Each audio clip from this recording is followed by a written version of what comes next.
Sean bienvenidos a esta nueva sección llamada Conceptos. El día de hoy toca peronismo, así que comencemos. El peronismo o justicialismo es un movimiento político argentino surgido a mediados de la década de los 40, alrededor de la figura de Juan Domingo Perón y un considerable número de sindicatos.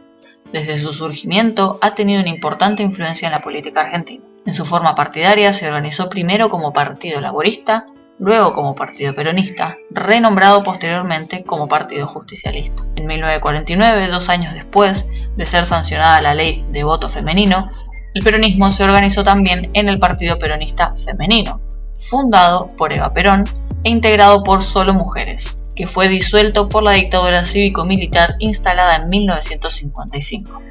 Tradicionalmente, su organización se ha realizado sobre la base de 3 ramas: política, sindical y femenina, a las que a partir de los años 70 se agregó la juventud. El peronismo fue derrocado 2 veces por golpes de estado militares, en 1955 y en el 76, y declarado ilegal por la dictadura autodenominada Revolución Libertadora, instalada en 1955, manteniéndose la prohibición hasta el 72 y para Perón hasta el 73. Pero una pregunta que mucha gente se hace: ¿el peronismo es de izquierda o de derecha? Presentaré 3 afirmaciones y las iré explicando de a poco. La primera afirmación es: el verdadero peronismo es de izquierda.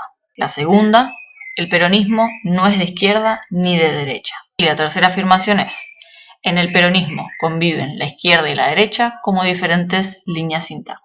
Vamos a la primera. La justicia social fue lo más importante del primer peronismo. Es natural asimilar la justicia social con izquierda, agregando los principios de soberanía política e independencia económica. Podría concluirse en que el peronismo verdadero es una izquierda nacional. Pero, ¿qué hacemos con el menemismo?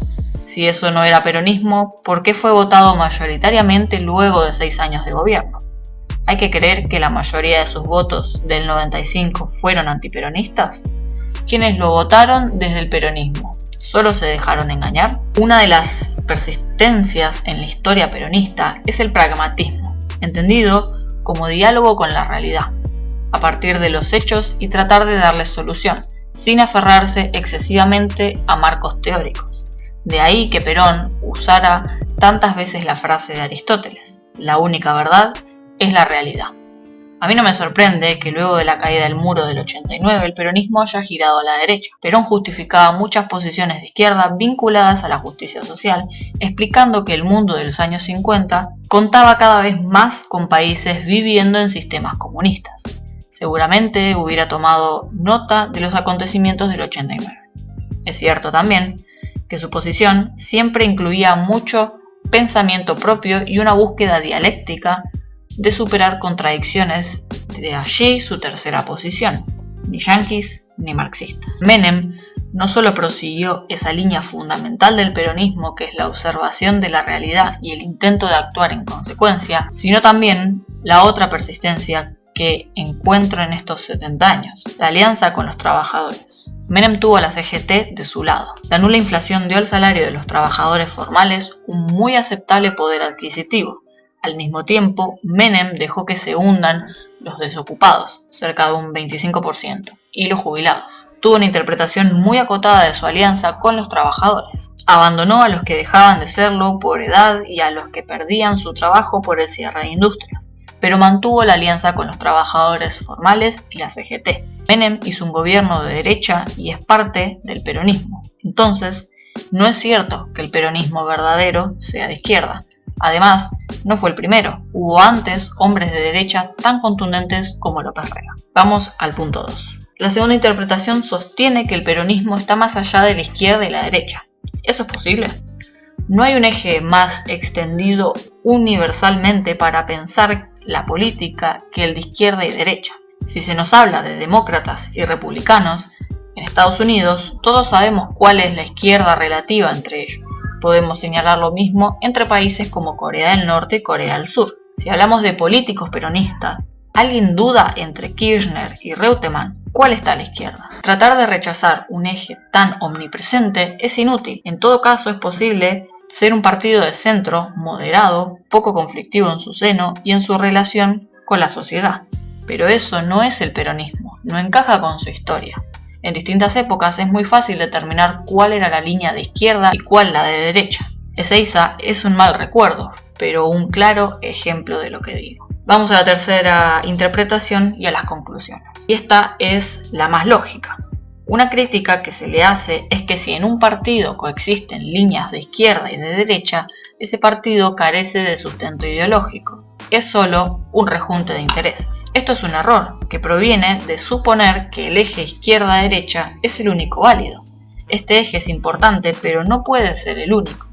¿Por qué toda la complejidad de distintas sociedades se podría representar en un único corte? En otros países hay divisiones referidas a religiones o etnias, por ejemplo. Como dije, en el peronismo siempre encontramos pragmatismo entendido como relación dialéctica con la realidad.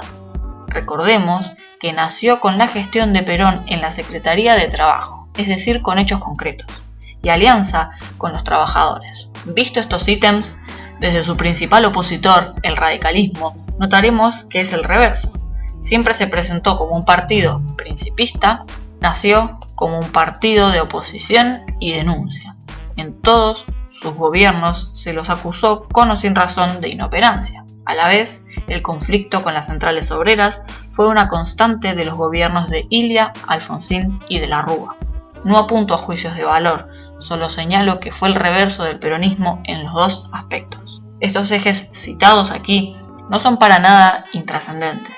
Es lo mismo ser constantemente aliado de los trabajadores que estar enfrentados con ellos. No hay una diferencia importante entre encarar la gestión tomando como base lo concreto respecto de actuar fundamentalmente en relación a principios y teorías. Mi teoría es que en el peronismo conviven líneas de izquierda y de derecha, y está bien que así sea. El gobierno actual, por ejemplo, se inclina a la izquierda manteniendo las persistencias mencionadas del peronismo. Respeta la alianza con los trabajadores a través de las paritarias y de la cercanía política con las centrales obreras. Su pragmatismo es evidente, de hecho, es una de las críticas de los opositores que lo ven como un defecto. No es raro tampoco que tras el debate del neoliberalismo en América Latina en los años 90, sumadas a las crisis actuales del capitalismo en los países centrales, el peronismo haya girado nuevamente a la izquierda a comienzos de este siglo. Espero que se haya entendido, espero que les haya gustado. Si les gustó, por favor denle un me gusta, coméntenme, compártanlo y hasta el próximo video.